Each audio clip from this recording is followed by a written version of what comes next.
Good morning. Today we will study the centripetal and centrifugal force. In last lecture we have discussed about the circular motion and its types, that is a uniform circular motion and non-uniform circular motion. Now we shall discuss the centripetal and centrifugal force. Also we will explain the centripetal acceleration. First we see what is centripetal acceleration. So consider a particle performing uniform circular motion in anticlockwise direction, means in this way. Suppose O be the center of circle, this R be the radius of circle, and this arrow indicates that it is radius vector, this bar. Suppose the particle is at point A initially, and as the particle performing uniform circle in anticlockwise direction, it means that it has a proper force acting on the particle. Now the direction of this force is always along the radius and towards the center. It may be towards the center or away from the center, but it always along the radius. As the particle performing uniform circular motion, it means that its magnitude of the velocity is constant, that is the speed is constant, but its direction is not constant, means direction continuously goes on changing, as we learned in the last lecture. See, when the particle is at point A, then direction of its velocity is along the AP. When particle reach the point B, this is radius vector, then its direction is along the BQ. This AP bar gives rise the direction of velocity. This BQ bar gives rise the direction of velocity at point A and B respectively. It means that the magnitude of velocity, that is V, is always constant, but its direction is not constant. It is always changing, and it is always along the tangent to the radius, means velocity continuously goes on changing. This continuously goes on changing velocity produces the acceleration. Now this acceleration is produced due to this tangential velocity, and therefore this acceleration is also called as the tangential acceleration. This acceleration is always directed along the radius and towards the center. This is called centripetal or radial acceleration, and therefore we can define what is radial or centripetal acceleration. The acceleration acting on a particle performing uniform circular motion in clockwise direction, which is always directed along the radius and towards the center. This acceleration is called radial or centripetal acceleration. The value of this acceleration is radial or centripetal acceleration is equal to minus omega square r. This negative sign indicates that this acceleration is always directed towards the center, and therefore it is represented by negative sign. Using the centripetal acceleration, we can define the centripetal force. So what is centripetal force? So centripetal force can be defined as the force acting on a particle performing circular motion, which is directed along the radius and towards the center. Once again I repeat the definition of centripetal force. The force acting on a particle performing circular motion which is directed along the radius towards the center is called centripetal force. Means in this case, if the force acting on this particle to perform the circular motion, then its direction is along the radius and towards the center. This force is called centripetal force, and therefore this centripetal means Cp is equal to centripetal acceleration into mass of the particle. Therefore, m into minus omega square r. Therefore, this can be written as mr omega square. This is centripetal force, magnitude of centripetal force. In vector form, this can be written as F bar Cp is equal to m omega square into r bar. This is centripetal force in vector form. Now, the application of centripetal force can be seen as we feel or we see that Earth is revolving around the sun. Actually, there is a very large distance between the Earth and sun. Still, Earth and sun cannot be opposed to each other, cannot be separate from each other. Means Earth is revolving around the sun in a particular orbit. For this circular motion, the centripetal force is necessary, and this necessary centripetal force is provided by the gravitational force of attraction between the Earth and sun. Electrons are revolving around the nucleus in atom. This performs circular motion, and for this circular motion the centripetal force is necessary. This centripetal force for the circular motion of electron around the nucleus in an atom is provided by the nuclear force of attraction between the nucleus and electron. Simple example, if we consider a string tied to the stone and one end of the string is held at our hand, and if we whirl this string in horizontal direction in this way, if we whirl this string in horizontal circle, then this stone performs the circular motion. For this circular motion, the centripetal force is necessary, because for every circular motion, centripetal force is necessary. Without centripetal force, circular motion cannot be performed. Keep it in your mind.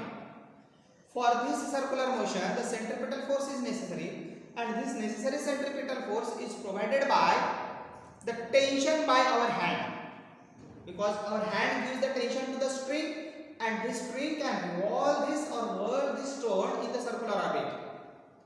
This centripetal force provided by our hand, that is tension, perform the stone or object in circular motion.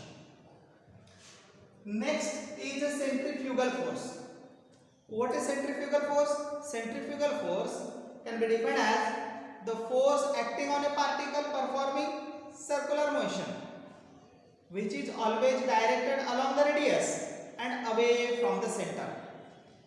This centrifugal force also exerts, or it is also directed along the radius but away from the center.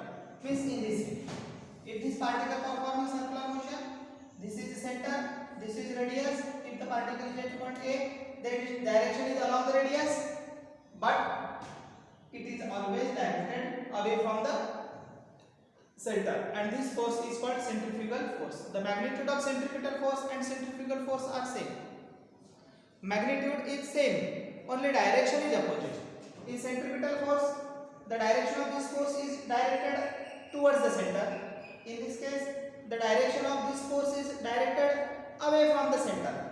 Means it is taken as centrifugal CF force is equal to plus mr omega square. But the magnitude is same, only direction is different. Now, the example of the centrifugal force, we can see the simple example. If we are traveling with bus, or if we are sitting in a bus or any car, and suppose that vehicle means either bus or car take a turn on the curved road. If the car take a turn on the curved road towards left, then we push automatically towards right. In this case, no real force act on us. Still, we push right side. This push or pull, which is not real, is nothing but the centrifugal force. This centrifugal force is also known as pseudo force or non-real force. And these are the centripetal and centrifugal force. Now, we see the next topic. That is the applications of uniform circular motion. So, in application of uniform circular motion, first application is the maximum safety speed of vehicle along the curved plane road. Means applications of UCM. So we see the maximum safety speed of vehicle along plane curved road. Means here we have to derive the formula. We have to derive the formula for maximum safety speed of vehicle which is moving along the curved road. Now suppose this is curved road. This is plain horizontal curved road. It is curved but not banked. This is curved road but it is not banked road. It is plain horizontal road. Now suppose this is the level of road and vehicle is moving along this plain curved road. Let R be the radius of curved road, M be the mass of that vehicle, V be the speed of the vehicle, N be the normal reaction, F be the force of static friction, and mu be the coefficient of static friction. That is coefficient of static friction. This is force due to static friction. Now in this case,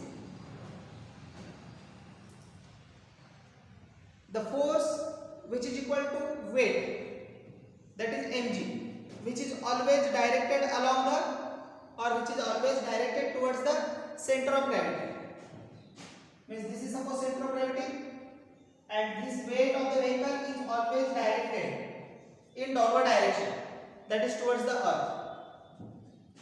And the second force, that is normal reaction, which balance the weight and which is always directed opposite to that of the weight.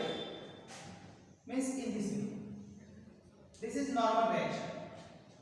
Means here normal reaction which is equal and opposite to that of the weight mg. And third force is the force of static friction which is always directed towards the center. Now this force of static friction which is always directed towards the center, this force of static friction provides the centripetal force, because according to the definition of centripetal force, the force which is directed towards the center and along the radius is called centripetal force. And in this case, the force which is acting along the radius and towards the center is force of static friction. Means this force of static friction provides the centripetal force and this normal reaction balance the weight. Therefore, we can write Fs is equal to mv square by r and n equal to mg. Now Fs upon n is equal to, if we write this, Fs upon n is equal to mv square by r divided by mg, and therefore we can write here this Fs upon n is Rg. Now here mu is the coefficient of static friction. Then in terms of static friction, but Fs equal to mu into n. Therefore Fs upon n is equal to mu, and therefore mu is equal to v square upon Rg. Therefore v square is equal to mu Rg, and therefore v is equal to under root mu Rg. And this is nothing but the derivation for maximum speed of vehicle along the plane curve road or horizontal curve road. This is first application of uniform circular motion, and this question may ask for the 2 marks. The question may be asked as derive an expression for maximum speed of vehicle moving along a plane curve road. This is first application.